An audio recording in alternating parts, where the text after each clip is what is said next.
And the biggest power you have as leaders is you can control the narrative of what happens in your school. Pero luego hay otro tipo de preguntas en los que la ciencia sí nos puede ayudar. Un líder és una persona complexa, però és una persona sobretot metacognitiva, que analitza els pensaments dels altres, analitza les accions dels altres, busca els millors acords possibles. Quiere cambiar, quiere hacer una contribución social, quiere mejorar la vida de sus estudiantes. The middle is where everything comes from.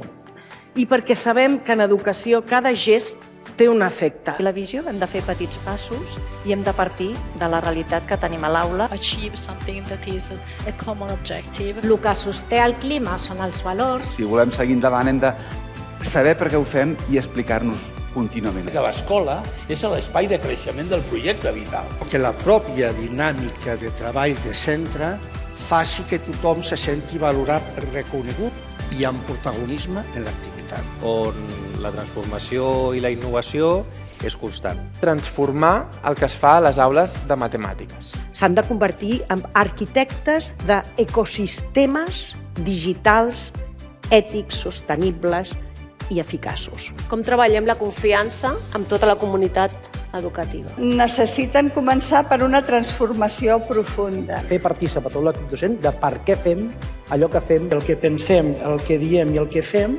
estigui alineat. És rellevant que aquest lideratge pugui inspirar a les famílies, al professorat, a l'alumnat. To be as a leader is to be able to trust yourself